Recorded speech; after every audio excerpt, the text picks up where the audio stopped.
Halo teman-teman, akhirnya yang kita tunggu-tunggu rilis juga ya. Apalagi kalau bukan si Xingji season keempat. Mau tahu cerita sang kaisar kera Sun Wukong? Tetap stay di sini.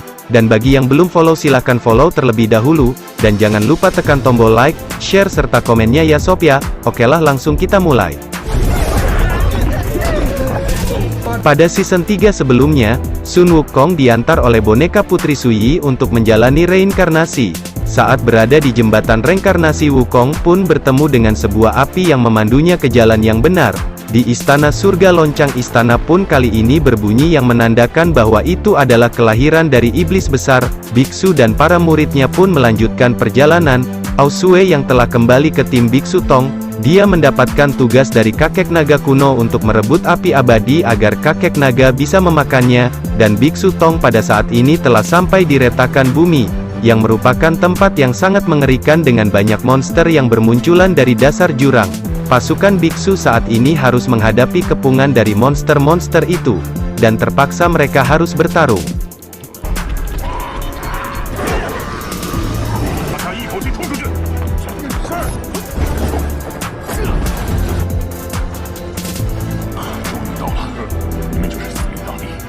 Xiao Yi yang ingin melihat ke dalam dasar jurang pun kali ini diperingatkan oleh Shao Qing untuk berhati-hati, karena dasar jurang retakan bumi ini sangat berbahaya. Jika sampai terjatuh maka tidak akan bisa kembali lagi. Pat Kai lalu berkata seandainya Wukong masih ada pasti tak separah ini, dan Biksu Tong merasa bahwa dirinya akan segera bertemu kembali dengan Sun Wukong. Dan di istana surga, Dewa dan Sin memiliki firasat buruk akan kelahiran iblis besar. Dia pun menebak jika itu pasti Sun Wukong, dan dengan pedenya Dewa Erlang pun mengatakan, jika sampai Sun Wukong bisa mengalami reinkarnasi dan hidup kembali, maka dia akan membunuhnya lagi.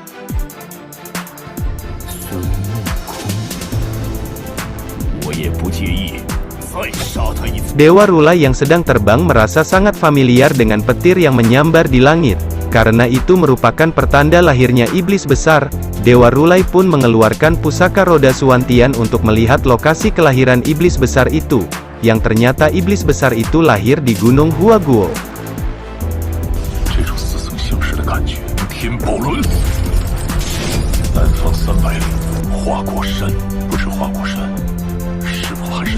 Di Gunung Huaguo yang berkuasa saat ini adalah Raja Kera Bairan. Dia merupakan raja yang semena-mena, karena tega menghajar monyet lain yang tidak patuh dengan dirinya. Raja Bairan pun saat ini menyuruh salah satu monyet untuk memakan manusia. Monyet itu pun menolak karena dia selalu ingat dengan pesan dari Sun Wukong untuk tidak memakan manusia.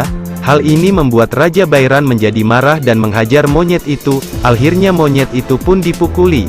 Dan tiba-tiba saja tanah di Gunung Huaguo bergetar hebat dan menyebabkan tanah itu terbelah. Kemudian lahar muncrat dari dalam bumi. Tidak lama kemudian sebuah batu api yang besar muncul dari dalam tanah. Salah satu monyet yang merupakan anak buah dari Raja Bairan perlahan mengecek batu api itu. Dia tidak menemukan tanda kehidupan dan menganggapnya bahwa itu adalah batu biasa. Tapi tidak lama kemudian sebuah tangan pun meninju dirinya. Hal ini membuat Raja Bairan menjadi sangat terkejut. Tiba-tiba batu api itu mengembang ke udara dan meledak. Dan dari sanalah lahir seorang bocah kera. Bocah kera itu pun kali ini tidak ingat siapa dirinya. Tidak lama kemudian, sebuah gelembung emas keluar dari dalam tanah dan itu merupakan gelembung ingatan dari masa lalu si bocah kera. Bocah kera yang tidak mau kehilangan ingatan dari masa lalunya itu pun segera menyerap gelembung emas itu. Dan dia kali ini ingat bahwa dia adalah si Raja Kera Sun Wukong.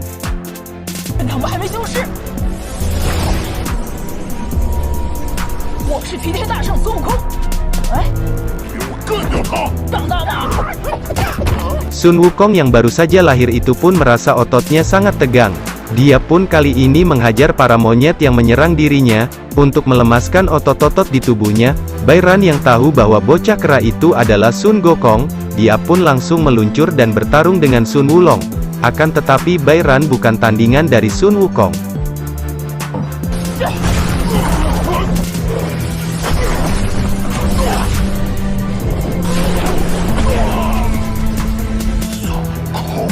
Bairan ini adalah kera kecil yang dulu sangat mengagumi Sun Wukong.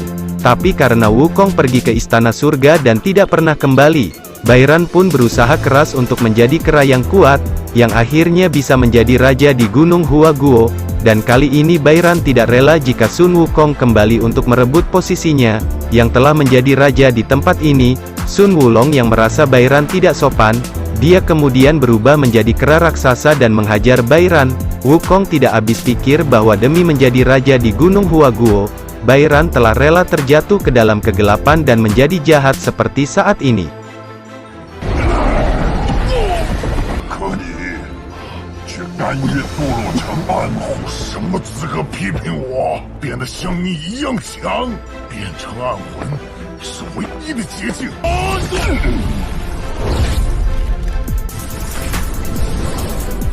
Sun Wukong juga tidak menyangka, karena dirinya lama tidak kembali ke Gunung Huaguo, saat ini Gunung Huaguo telah berubah menjadi gersang seperti ini. Tidak lama kemudian seseorang pun muncul di belakang Sun Wukong, yang ternyata itu adalah Dewa Rulai.